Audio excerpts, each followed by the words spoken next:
I froze in the doorway.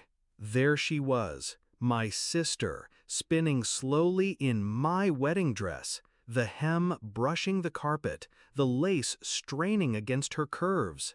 Grandma's diamond earrings, family heirlooms promised to me since childhood, glittered from her ears like stolen light. Mom whispered behind me, "Let her feel special, just for a moment." But my voice was cold steel. "Take it off, or I'll cancel the wedding." She laughed, twirling once more.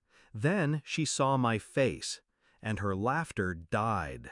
My sister Hannah was always the golden child, pretty, reckless, adored for things she never earned. I was the steady one, the planner, the fixer, the quiet shadow making sure our family didn't collapse under her chaos. Even when we were kids, I watched her steal. Toys, attention, later boyfriends, always with the same innocent smile. And Mom always made excuses. "She doesn't mean it, she just wants to feel included. She looks up to you." I told myself it didn't matter, that one day I'd have something she couldn't touch. I thought that would be my wedding. It began small.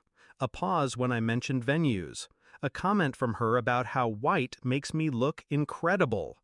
Then the texts. I saw her phone light up one night at dinner, my fiancé's name on her screen. I didn't react, not then. I let her believe her little performance was invisible.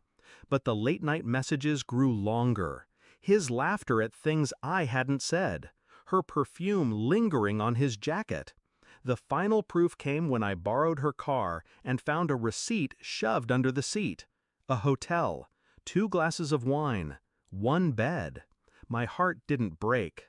It calcified. I didn't scream. I didn't cry. I didn't beg. I planned. If betrayal was her game, then exposure would be mine. I gathered proof carefully. Emails, screenshots, security footage from the hotel lobby. Enough to destroy them both without ever raising my voice. And then I designed the perfect stage. My wedding. The one day she thought would crown her as queen of attention. I'd make it her ruin instead. First, the dress. I invited her to my fitting, pretended I wanted her opinion. I watched her eyes linger, hungry, covetous. I let her think she could take it. Second, the earrings. Grandma had left them to me in her will, but Mom had been holding them. I made sure Mom knew I wanted to wear them. I made sure Hannah overheard. Predictable as always, she couldn't resist. And third, the fiancé. I pretended not to notice his distance.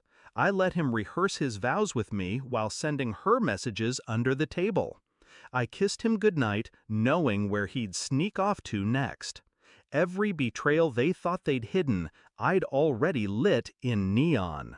The morning of the wedding, I walked into my suite, and there she was, in my dress, in my earrings, in my life. I gave her one chance. Take it off. She laughed. "Relax, you'll thank me later for making this day perfect." I handed her a small envelope. Inside, a photo. She and my fiancé in his car.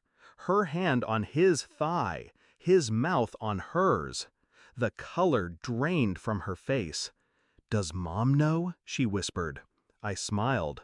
"Not yet, but the guests will. The slideshow starts at 6. She scrambled out of the dress, ripping the lace in her panic. She tore off the earrings, dropping one to the floor. Her perfect hair came undone as she clawed at the zipper. I picked up the earring, pocketed it, and walked past her trembling body. When I reached the aisle that evening, the dress was flawless on me. The earrings sparkled where they belonged, and the projector behind me came alive. Photo after photo, text after text, a timeline of betrayal stretched across the wall for every guest to see. Gasps filled the room. My fiancé's face turned gray. Hannah, frozen in the front row, looked like she'd been skinned alive. I didn't cry. I didn't flinch. When the slideshow ended, I lifted the microphone. There will be no wedding today, but there will be honesty. And I walked out. By midnight, the story was everywhere. Family, friends, colleagues, all of them saw exactly who Hannah was, who he was. She moved out of state within a week, unable to face the wreckage. He tried to call me, begged me for forgiveness. I never answered. Mom said I was cruel, that I didn't have to humiliate them. But betrayal demands payment, and I collected mine in full. Because on that day, I didn't just cancel a wedding, I canceled their future.